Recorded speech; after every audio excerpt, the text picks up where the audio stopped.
An American general who is, sorry, an American general who was touring Israel a few years ago asked me why I'm in the military, why I chose to wear green.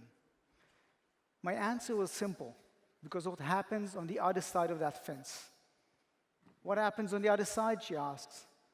I explained that if you go up north and you stand at the Golan, stand at the border, there's a 2 millimeter, 1/8 of an inch fence that separates Israel from what was once Syria. On the other side of that fence, there's a completely different world, completely different life. There, on the other side of the fence, if I lived there, my daughter would have to stop school by second grade, because girls should not be educated. On that side of the fence, if I lived there, my son would have become a hunter or be hunted. I live on the side of the fence where we celebrate life, and it is my job to protect that life.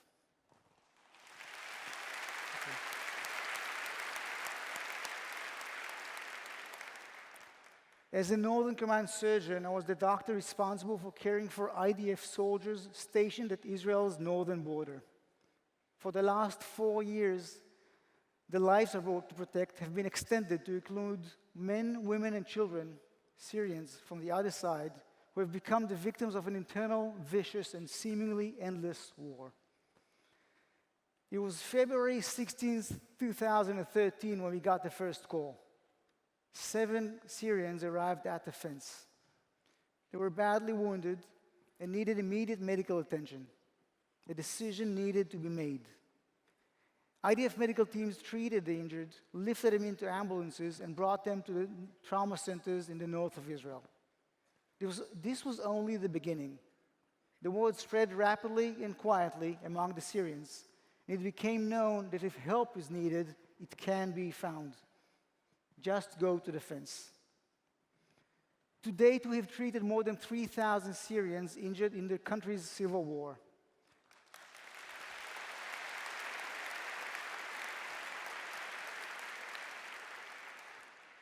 Teams of young IDF medics patrol the fence night after night, shaking in the cold, working in the dark, pulling people to safety.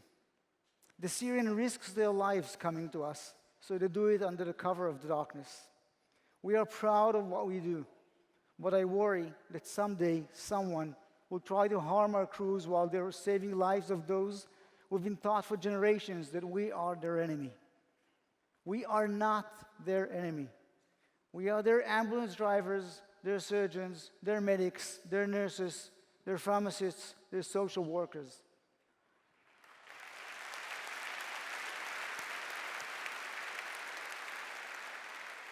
I had the complex job of managing this operation. Who goes to which hospital?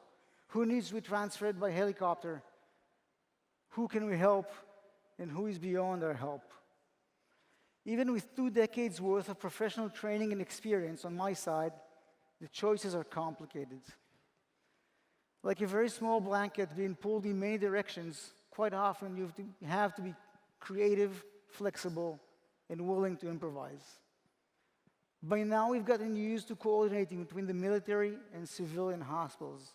We've gotten used to finding clean clothes and cutting off the tags, so when they go back home, nobody will ever know they've been to Israel.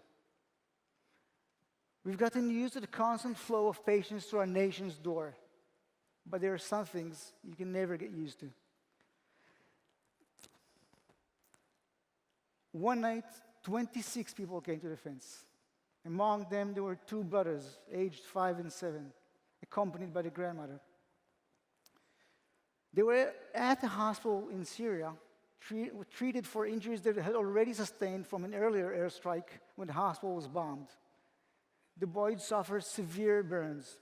Over 60% of their tiny bodies were burnt. I climbed into a helicopter with the boys and the grandmother. Mid-flight, the youngest crashed. I worked on him regaining his heartbeat and trying to calm the grandmother. Before landing at the hospital, I showed her the lights of Tel Aviv. She cried. It's said that surgeons have no hearts, but I have to tell you that working on these cases is really heartbreaking.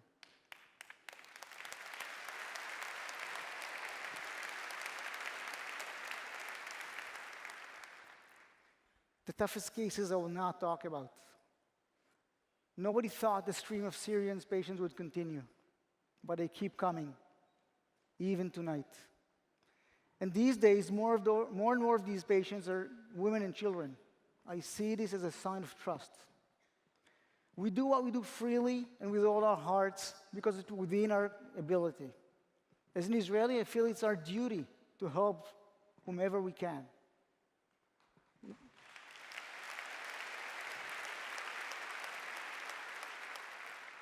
We help because it's quite simply the right thing to do. Because we cannot turn our backs on people who are in need. Because at the end of the day, we all want health and security, peace and quiet on every side of that fence. Thank you very much.